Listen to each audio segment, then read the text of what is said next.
அன்பார்ந்த சகோதர சகோதரிகளே, பெரியோர்களே, தாய்மார்களே, ஒரு முக்கியமான விஷயத்தை உங்களிடம் பேசுவதற்காக இந்த வீடியோ பதிவு. கடந்த ஒரு 10 நாட்களாக பல அதிர்ச்சியான சம்பவத்தை தமிழகத்திலே பார்த்து கொண்டிருக்கின்றோம். குறிப்பாக திராவிட முன்னேற்றக் கழகம் ஆட்சிக்கு வந்த பிறகு ட்ரக்ஸ், கஞ்சா, சிந்தட்டிக் ட்ரக் இது அனைத்துமே பொதுவெளியில் சர்வசாதாரணமாக எல்லா இடத்திலும் கூட கிடைக்க ஆரம்பித்திருக்கிறது. இது எல்லோருமே நம்முடைய எண்மண் எண்மக்கள் யாத்திரை பயணத்தின்படி நிறைய தாய்மார்கள் இதை சொன்னாங்க. பட்டி தொட்டி எல்லாம் கிராமம் வரைக்கும் ட்ரக்ஸ் வந்துருச்சு, இதை பெரும் முயற்சி எடுத்து கட்டுக்குள் கொண்டு வர வேண்டும் என்று திமுக அரசு குறிப்பாக இந்த 33 மாத காலத்தில் வரலாறு காணாத அளவுக்கு தமிழகத்தில் ட்ரக்ஸ் புழக்கம் அதிகமாக இருக்கிறது. அதுவும் இந்த 10 நாட்களாக வந்த செய்தி நமக்கு ஒரு ஊர்ஜிதத்தை கொடுக்குது. எந்த அளவுக்கு இதனுடைய தொடர்பு, அரசியல் தொடர்பு, சினிமா தொடர்பை தாண்டி வேறு வேறு அயல் நாடுகளுடைய தொடர்பு. நீங்கள் பாருங்கள், திமுகவில் ஒரு மனிதர் அயலக அணி பொறுப்பை வாங்குறார். அப்படின்னா வெளிநாட்டில் இருக்கக்கூடிய எல்லா நாடுகளுக்கும் ஒரு பொறுப்பாளர் ஒருத்தர் வாங்குறார். அதே மனிதர் ஒரு சினிமா கம்பெனி நடத்துகிறார், JSM ப்ரொடக்ஷன்ஸ் அப்படின்னு. ஜாஃபர் சாதிக் என்கின்ற மனிதன் ஒரு பெரிய ட்ரக் நெட்வொர்க்கினுடைய தலைவராக இருக்கிறார். சமீபத்தில் Delhi special police, narcotics control bureau இருவரும் இணைந்து ஒரு சப்ளை செயினை டிஸ்டர்ப் பண்ணி 4 பேர்த்த பிடிக்கிறாங்க. 4 பேர்த்துடைய கிங்பின் தமிழ்நாட்டில் சென்னையில் இருக்கக்கூடிய ஜாஃபர் சாதிக்கை கண்டுபிடிக்கிறாங்க. அதில் குறிப்பாக என்ன நமக்கு ஷாக்கிங்காக இருக்குன்னு பார்த்தீங்கன்னா, 45 கன்சைன்மெண்ட்டில் வேறு வேறு முறையில் 45 முறை நியூசிலாந்து, ஆஸ்திரேலியா, மலேசியா அது போல பகுதிகளுக்கு ட்ரக்ஸ் அனுப்புகிறாங்க. 3500 கிலோ, 2000 கோடி ட்ரக்ஸ் 45 கன்சைன்மெண்ட்டில் போதுங்க. எப்படி போதுனாங்க, டெசிகேட்டட் கோகனட் பவுடர், அதாவது உலர் தேங்காய், அதில் சிந்தட்டிக் ட்ரக் ட்ரக்லேயே ரொம்ப கொடூரம். காரணம் அது கெமிக்கல் பேஸ்டு ட்ரக். நேச்சுரலாக இயற்கையாக கிடைக்கக்கூடிய ஓபியம், கஞ்சா இதையெல்லாம் தாண்டி சிந்தட்டிக் ட்ரக், டிசைனர் ட்ரக்னு சொல்கிறது பார்த்தீங்கன்னா ஒரு கெமிக்கல் காம்போசிஷனை பிரெயினில் குறிப்பாக அந்த நியூரல் நெட்வொர்க்கை இன்னும் ஃபயர் பண்ணி அவங்களுக்கு அந்த ப்ளஷர் கிடைக்கணும் அப்படிங்கிறக்காக, அதிகப்படுத்தணும் அப்படிங்கிறக்காக சிந்தட்டிக்காஸ் உருவாக்கக்கூடிய drugs, more harmful, more dangerous, most dangerous substance in the world. அந்த சிந்தட்டிக் ட்ரக்கை உருவாக்குறாங்க. அந்த ட்ரக்கினுடைய பெயர் சூடோ எஃபிட்ரின் அப்படிங்கிற பேருங்க. இந்த சூடோ எஃபிட்ரினை பயன்படுத்தி உலகத்தில் அதிக விலை இருக்கக்கூடிய ஒரு சிந்தட்டிக் ட்ரக்கை மேனுஃபேக்சர் பண்ணுறாங்க. மெட்டா ஆம்ஃபெட்டமைன் அப்படிங்கிற ஒரு ட்ரக்கை மேனுஃபேக்சர் பண்ணுறாங்க. இதுக்கு பேஸ் பொருளாக வச்சு பயன்படுத்த போகிறாங்க. ஸோ இது டெல்லி போலீஸ் பிடிச்சதுக்கப்புறம் இது எவ்வளோ பெரிய அதிர்ச்சியை உருவாயிருக்குனாங்க. இந்தியாவில் இது போன்ற ஒரு நெட்வொர்க்கு, தமிழ்நாட்டை சார்ந்தவங்க, அதுவும் திமுகவினுடைய அயலக அணியில் இருக்கிறவர், குறிப்பாக சினிமா துறைக்குள்ள இருக்கிறாங்க. அந்த மனிதர் ஜாஃபர் சாதிக் திமுகவுடைய முதல் குடும்பத்தில் எல்லோரோடு சொந்தம் கொண்டாடுறாங்க. முதலமைச்சர்லேருந்து, மகன்லேருந்து, குடும்பத்தினுடைய எல்லா உறுப்பினர்கள்ட்ட.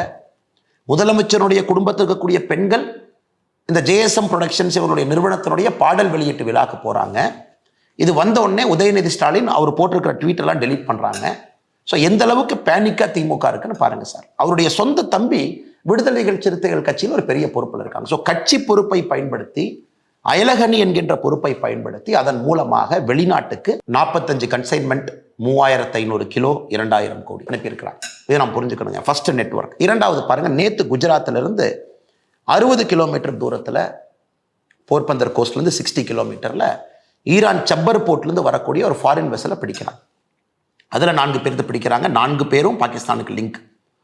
அதில் வரக்கூடிய ட்ரக்கை நீங்கள் பாருங்கள். குறிப்பாக 3110 kilo hashish, 158 kilo meta amphetamine நாம் பேசணுங்க. அதாவது இந்த சூடோ எஃபிட்ரைனை பயன்படுத்தி சிந்தட்டிக் ட்ரக்லேயே விலை அதிகமாக இருக்கக்கூடிய மெட்டா ஆம்ஃபெட்டமைன் இங்கேயும் கிடைக்கிது, 158 kilo.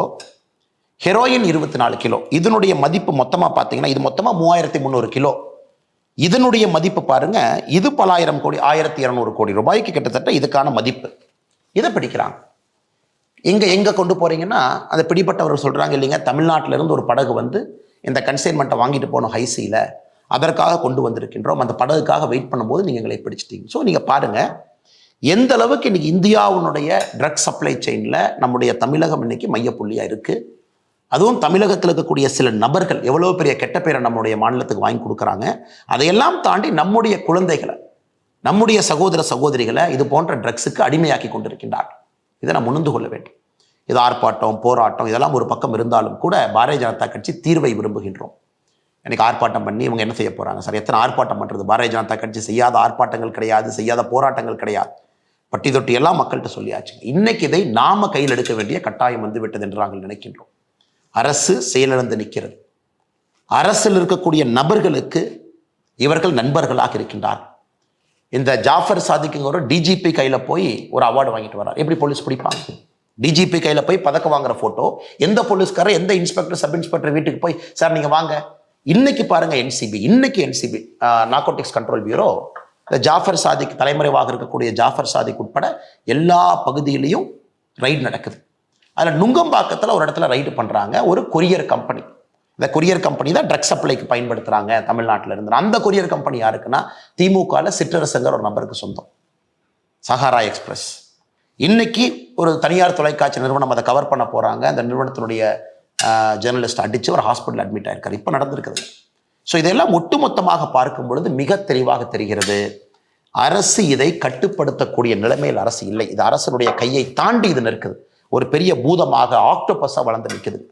Multinational connections, Australia, New Zealand, Malaysia, India முழுவதும் கொரியர் கம்பெனி, திமுகவுடைய அயலக அணி, அதில் ஒரு பொறுப்பாளர், சினிமா ப்ரொடக்ஷன் கம்பெனி, அதில் வந்து திமுகவுடைய முதல் குடும்பத்தினுடைய சம்பந்தம். உதயநிதி ஸ்டாலின் ட்வீட்டை டெலிட் பண்ணுறாங்க. ஸோ எப்படி இவங்களால நீங்கள் கண்ட்ரோல் பண்ணணும்னு நினைக்கிறீங்க? Such the most dangerous money is drugs money. ஆப்கானிஸ்தானில் இருக்கக்கூடிய வார் பார்த்தீங்கன்னா ஹெரோயின் மணி ஃபியூல் பண்ணுச்சு. அதே போல் இந்தியாவில் உலகத்தில் இருக்கக்கூடிய முக்கியமான ஹாட்ஸ்பாட்ஸ் எல்லாமே இந்த ஓபிஎம் கல்டிவேஷன், ட்ரக் ஸ்மக்லிங், இதுலேருந்து வரக்கூடிய பணம் அடுத்து ஆர்ம்ஸ் டிராஃபிக்கிங் போகும். அதை வைத்து இன்சர்ஜென்ட்ஸ் குரூப் சண்டை போடுவாங்க. ஸோ உலகம் முழுவதும் நீங்கள் பேட்டர்ன் பார்த்தீங்கன்னா இந்த ட்ரக்கிலிருந்து வரக்கூடிய ஈஸி மணி தான் உலகத்தையே கெடுத்து கொண்டிருக்கிறது. ஒரு இன்சர்ஜென்ட் குரூப் ஃபைட்டிங்ல இருந்து, ஆர்ம்ஸ் ஸ்மக்லிங்ல இருந்து 2 நாடுகளுக்கான சண்டை இன்னைக்கு தமிழ்நாடு அளவில் அது வந்திருப்பது ஏற்றுக்கொள்ள முடியாது. சினிமாக்குள்ள பாருங்க, பிளாக் மணியை ஒயிட் மணி ஆக்கிறதுக்கு சினிமா ஒரு துறை.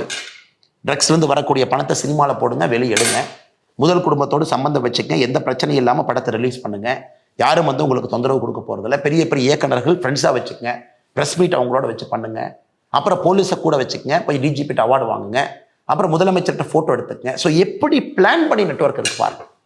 ஆனால் சகோதர சகோதரிகளே, இதற்கு ஒரே தீர்வு, ஒரு பக்கம் நான் அரசியலாக பாரதிய ஜனதா கட்சி தான் என்று சொன்னாலும், மோடி ஐயா இருக்கிறாங்க, என்சிபி ஸ்ட்ராங் பண்ணியிருக்கிறோம், இன்னைக்கு பிடிச்சது எல்லாமே மத்திய அரசு, பிடிச்சது எல்லாமே மத்திய அரசுடைய நிறுவனங்கள், நார்கோட்டிக்ஸ் கண்ட்ரோல் பியூரோலேருந்து ஹைசியில் பிடிக்கிறாங்க, ஈரான்லேருந்து வர்றதெல்லாம் இது ஒரு பக்கம் நடந்தாலும் கூட நம்முடைய வீட்டை பாதுகாக்க வேண்டிய பொறுப்பு நம்முடைய பொறுப்பு என்று கருதுகின்றேன். என்னுடைய அன்பான வேண்டுகோள், அரசியல் ரீதியாக பாரதிய ஜனதா கட்சி இதை முன்னெடுத்து கொண்டிருக்கின்றோம். ஆனால் ஒரு தனி மனிதனாக நீங்கள் முன்னெடுக்க வேண்டும் என்பதற்காகத்தான் இந்த அவசர பதிவு. ஏன்னா எல்லா பக்கமே ஊடுருவி இருக்குது சார். டெய்லி பேப்பரை படித்தா ஒரு முன்னாள் காவல்துறை அதிகாரி என்கின்ற காரணத்தினால் என்னால் கனெக்ட் பண்ண முடியுது சார். இது எங்கெங்கே போகுது, எப்படி இதை பிளான் பண்ணியிருக்காங்க, செட்டப் என்ன, இன்னும் எவ்வளவு ஆழமாக இது இருக்கும், சப்ளை செயின் எப்படி இருக்கும், லாஜிஸ்டிக்ஸ் எப்படி இருக்கும், குருவிகள் என்று சொல்லக்கூடிய கொரியர்ஸ் எப்படி இருப்பாங்க, டெசிகேட்டட் கோகனட் பவுடருக்குள்ளே வச்சு கடத்துறாங்க. ஆனால் சகோதர சகோதரிகளே, நாம் எல்லோரும் இணைந்து களத்தில் இறங்க வேண்டிய நேரம் அது தமிழ்நாட்டில் ட்ரக்ஸை ஒழிப்பதற்கு. காலேஜிலேருந்து ஆரம்பிக்கணும் சார். ஒரு காலேஜில் கூட பேரண்ட்ஸ் நீங்கள் இருக்கீங்க, ரோட்டரி கிளப், லைன்ஸ் கிளப் எல்லாம் பேச ஆரம்பிங்க. ஸ்டூடெண்ட்ஸை வந்து நார்கோட்டிக்ஸ் கண்ட்ரோல் பியூரோ என்சிபி வெப்சைட்டுக்கு போனீங்கன்னா ஓத் அகேன்ஸ்ட் ட்ரக்ஸ் இருக்கும். குழந்தைங்களை சத்திய பிரமாணம் எடுக்க சொல்லுங்கள். ட்ரக்ஸுக்கு எதிராக நாங்கள் இருப்போம். காலேஜில் எங்கே பார்த்தாலும் நாங்கள் கம்ப்ளைண்ட் பண்ணுவோம். அதற்கு காலேஜுக்குள்ளே ஒரு தனி சென்டர் இருக்கணும், ஒரு ஆள் இருக்கணும். காலேஜுக்குள்ளே காவல்துறையினுடைய டோல் ஃப்ரீ நம்பர் ரெஜிஸ்டர் பண்ணியிருக்கணும். அதை காலேஜில் இருக்கக்கூடிய குழந்தைகள் அவர்களாக முன்னாடி வந்து சொல்லணும். அதற்கான கான்ஃபிடன்ஸ் அந்த குழந்தைகளுக்கு நம்ம கொடுக்கணும். அதுக்கு கம்ப்ளைண்ட் பாக்ஸாக இருக்கலாம், அனானிமஸாக கம்ப்ளைண்ட் உள்ள ட்ராப் பண்ணலாம். காலேஜுக்கு பக்கத்தில் இருக்கக்கூடிய பெட்டி கடைகள், காலேஜ்லேருந்து 1 கிலோமீட்டர் 5 கிலோமீட்டருக்குள்ள இருக்கக்கூடிய முக்கியமான பெட்டி கடைகள், அங்கே தான் அதிகமாக அது பார்த்தீங்கன்னா வெளியே வரும், சைடில் போகும், சின்ன சின்ன கடைகள் இருக்கும். அதை காவல்துறை கண்காணிப்பார்கள் என்று நம்புகின்றோம். ஆனால் மாநில அரசு செயலிழந்து நிற்குது. அதையெல்லாம் வாட்ச் பண்ணணும். காலேஜுக்குள்ளே யாராவது ஒரு குழந்தைகள் 4 ஆண்டு 5 ஆண்டு அதிகமாக படிக்கிறாங்க. ஒரு குழந்தை பார்த்தீங்கன்னா, நான் இதற்கு முன்பு காவல்துறை அதிகாரியாக இருக்கும்பொழுது ஒரு தனியார் கல்லூரியில் பார்த்தேன். 7 வருஷம் 8 வருஷம் 9 வருஷம் ஏன் அதிகமாக படிக்கிறாங்கன்னு பார்த்தீங்கன்னா, காலேஜுக்குள்ளே அந்த குழந்தைகள் ட்ரக்ஸ் செல்லராக இருக்கிறாங்க. நிறைய நடவடிக்கை எடுக்க வேண்டி இருந்ததுங்க என்னுடைய பழைய பரிமாணம் காவல்துறை அதிகாரியாக. ஸோ காலேஜுக்குள்ளே ஒருத்தவங்க ரொம்ப நாள் இருக்காங்க, ரொம்ப எக்ஸ்டெண்டடாக படிக்கிறாங்க, அரியர் நிறையா வச்சுருக்காங்க, இருந்தும் 3-4 வருஷத்துக்கான அவங்கள கண்காணிக்கணும். காலேஜுக்குள்ளே வரக்கூடிய சப்ளை செயின்ஸ், உள்ளே வரக்கூடிய கேன்டீனுக்கு வரக்கூடியவர்கள் யார், என்ன, காலேஜுக்கு வெளியே யார் நிற்கிறாங்க. ஸோ காலேஜே இப்போ ஸ்பெஷல் ஸ்குவாட் போடணும். அடுத்து ரோட்டரி, லைன்ஸ், இது போன்ற இன்டர்நேஷ்னல் அமைப்புகள் நீங்கள் ட்ரக் அவேர்னஸை ஒரு இஷ்யூவாக கையில் எடுக்கணும். அதை தாண்டி நம்முடைய பெற்றோர்கள், பொதுமக்கள் எல்லாம் பேரண்ட் டீச்சர் அசோசியேஷன் மீட்டிங்கில், காலேஜில் இதை பற்றி நம்ம பேசணும். இது எல்லாம் நாம் செய்ய ஆரம்பிக்கும் பொழுது மாநில அரசு செயலிழந்து நின்றாலும் கூட மக்களாக நாம் நம்முடைய தமிழகத்தை மீட்டெடுக்க முடியும் என்று முழுமையாக நம்புகின்றோம். தொடர்ந்து இது போன்ற செய்தி உங்கள்கிட்ட சொல்கிறேன். ஏன்னா மீடியாவில் இந்த அளவுக்கு வரலைங்க சார். இதனுடைய ரிப்பர்கஷன் என்ன, பரிமாணம் என்ன, எப்படி மூவி ப்ரொடக்ஷன் ஒரு பக்கம், எப்படி அயலக அணி ஒரு பக்கம், எப்படி அயல்நாட்டுக்கு கடத்துறாங்க, எந்த நெட்வொர்க் இருக்குது. நேற்று பார்த்தீங்கன்னா போர்பந்தர் பக்கத்தில் சீசா இருக்கக்கூடிய கிட்டத்தட்ட 3300 கிலோ 1200 கோடி ரூபாய் ஹெரோயின்லேருந்து பார்த்தீங்கன்னா மெட்டாஃபிட்டமைன்லேருந்து எல்லாம் இருக்குது. இப்போ சிந்தட்டிக் ட்ரக்ஸ் போயிடுச்சு சார். கஞ்சா அதெல்லாம் தாண்டி ஏதோ சின்ன சின்ன சரஸ் அந்த மாதிரி இருந்தது, அதை தாண்டி இன்னைக்கு சிந்தட்டிக் ட்ரக்ஸ்குள்ளே போயாச்சு. அது பார்த்தீங்கன்னா உங்கள் நியூரல் நெட்வொர்க்கை கம்ப்ளீட்டாக மாற்றி ஒரு ஜென்ரேஷனையும் அழிச்சிடும். வருங்கால தலைமுறையே இருக்காது என்கின்ற அளவுக்கு இந்த ட்ரக்ஸ் தமிழகத்திலே கொடூரமாக, இந்த உட்சா பஞ்சாப்லாம் படம் பார்த்துருக்குறோங்க. இன்னைக்கு தமிழகத்தில் அது நடப்பது ஏற்றுக்கொள்ள முடியாது. திமுக மௌனம் காட்பது சுத்தமாக ஏற்றுக்கொள்ள முடியாது. நார்கோட்டிக்ஸ் கண்ட்ரோல் பியூரோ அதிகாரிகள் தமிழகம் முழுவதும் சோதனை ஏற்றுக்கிட்டு இருக்கிறாங்க. பத்திரிகையாளர்களை திமுக அடிப்பதும் ஏற்றுக்கொள்ள முடியாது. அதனால் நாம் நம்முடைய தமிழகத்தை மீட்டெடுப்போம். வருகின்ற காலத்தில் பாரதிய ஜனதா கட்சி முழுமையாக உங்களோடு தமிழகம் முழுவதும் நாங்களும் களம் இறங்குகின்றோம். எங்களால் முடிந்த பணியை நாங்கள் செய்கிறோம். அரசியல் அதிகாரம் இல்லாமல் பட்டி தொட்டியெல்லாம் அவேர்னஸ் உருவாக்குறோம். இந்த பிரச்சனைக்கு இன்னைக்கு தீர்வு என்னன்னாங்க ஐயா, நாம் அனைவரும் கலந்து ஒரு சொல்யூஷன் கொடுக்கணும். அரசியலாக நாங்கள் இதை எடுத்து செல்கின்றோம், மக்கள் மன்றத்தில் வைக்கின்றோம். அது ஒரு பக்கம். அரசியலை தாண்டி நாம் ஒன்றாக இணைந்து இந்த பிரச்சனைக்கான தீர்வை நாம் கண்டுபிடிக்க வேண்டிய நேரம். காரணம், அரசு செயலிழந்து நிற்கிறது. நிச்சயமாக நீங்கள் அனைவரும் நம்மோடு இணைந்து செய்வீர்கள் என்ற நம்பிக்கையோடு வணக்கம்.